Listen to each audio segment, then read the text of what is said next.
اب اگر یہ توبہ کر لیں اور تو ان کے حق میں بہتر ہوگا، اور اگر یہ منہ موڑیں گے تو اللہ ان کو دنیا اور آخرت میں دردناک عذاب دے گا، اور روئے زمین پر ان کا کوئی یار و مددگار نہیں ہوگا۔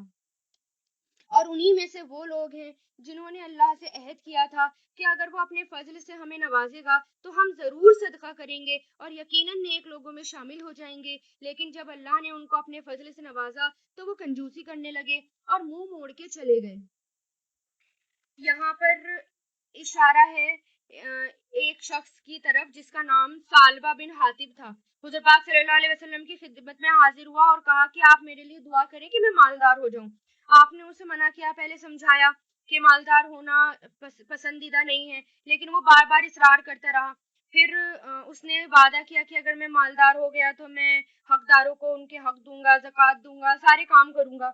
تو نبی نے فرمایا کہ تھوڑے سے مال جس کا تم شکر ادا کر سکو وہ زیادہ مال سے بہتر ہے جس کا تم شکر ادا نہ کر سکو، لیکن وہ نہیں مانا۔ بہرحال آپ نے اس کے لیے دعا کر دی۔ پھر اس کے مال اور مویشی اتنے زیادہ ہو گئے کہ ان کی دیکھ بھال میں نمازیں چھوڑنے لگا، اور جانوروں کی زیادتی کی وجہ سے مدینہ میں جگہ نہیں بچی رہنے کے لیے، تو وہ باہر جا کر رہنے لگا۔ شروع میں تو جمعے کی نماز میں آ جاتا تھا، لیکن دھیرے دھیرے جمعے کی نماز میں بھی آنا چھوڑ دیا۔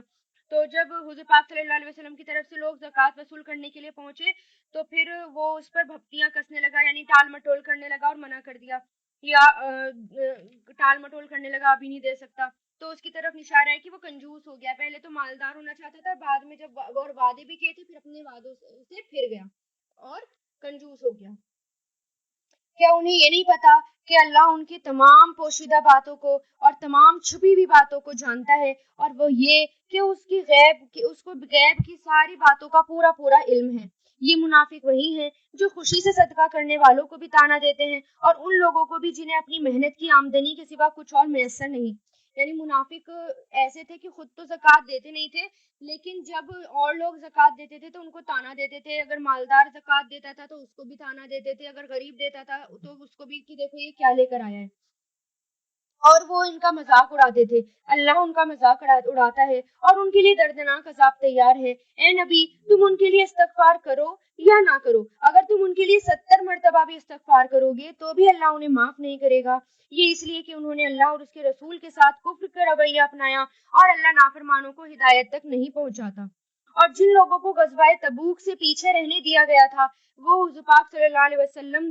وہ رسول اللہ کے جانے کے بعد اپنے گھروں میں بیٹھے رہنے سے بڑے خوش ہوئے تھے، اور ان کو یہ بات ناگوار تھی کہ وہ اللہ کے راستے میں اپنے مال اور جان سے جہاد کریں، اور انہوں نے کہا تھا کہ اگر گرمی میں نہ نکلو، اس گرمی میں نہ نکلو، ان سے کہو کہ جہنم کی آگ اس گرمی سے کہیں زیادہ سخت ہے۔ کاش ان کو یہ بات سمجھ ہوتی، اس بات کی ذرا بھی سمجھ ہوتی۔ اس کو بھی انڈر لائن کر لیں کہ کبھی بھی اگر نیکی کرنے سے آپ اکتا جائیں یا آپ کو لگے کہ میں ابھی اس پڑھنے کے لیے باہر کیسے نکلوں، اتنی سخت گرمی ہے اور میں علم سیکھنے کے لیے کیسے باہر نکلوں، یا مجھ سے وہاں جا کر بیٹھا نہیں جاتا، تو دیکھیے کہ منافق بھی گھر میں بیٹھے رہے تھے۔ جب گرمی ہوتی تھی تو وہ گھر سے باہر نہیں نکلتے تھے اور وہ یہ کہتے تھے کہ اس گرمی میں نہیں جائیں گے، باقی چلے جائیں گے۔ تو اللہ تعالیٰ کہہ رہے ہیں کہ اگر ان کو یہ تھوڑی سی گرمی برداشت نہیں ہو رہی تو جہنم کی آگ ان کو کیسے برداشت ہوگی، وہ تو اس سے کہیں زیادہ سخت ہے۔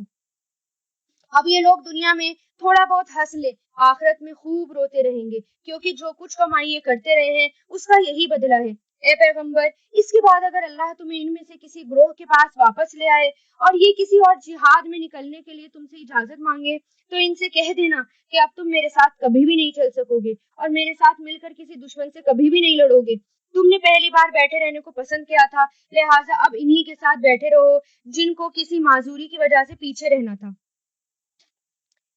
یعنی جنگ تبوک میں یہ لوگ گئے نہیں تھے، منافق تھے اور کچھ کمزور مسلمان تھے کہ اتنی گرمی ہے، گرمی کی شدت ہے، ہم نہیں جا سکتے۔ تو جب نیکی کا موقع ہمارے ہاتھ میں آتا ہے اور ہم بہانے بنا کر بیٹھ جاتے ہیں تو پھر اللہ تعالیٰ وہ بھی نیکی کا موقع چھین لیتے ہیں، پھر بعد میں ہمیں نیکی کا موقع نہیں ملتا، اس لیے جب بھی نیکی کا موقع مل جائے اس کو فوراً کر ڈالو۔ اور اے پیغمبر، ان منافقین میں سے جو کوئی مر جائے تم اس پر نماز جنازہ مت پڑھانا اور نہ اس کی قبر پر کھڑے ہونا۔ اس کے بارے میں آتا ہے کہ عبداللہ بن ابی منافقوں کا سردار تھا، بہت بڑا منافق تھا، لیکن اس کے بیٹے عبداللہ بن عبداللہ سچے اور پکے مسلمان تھے۔ جب عبداللہ بن ابی مر گیا، اس کا انتقال ہو گیا،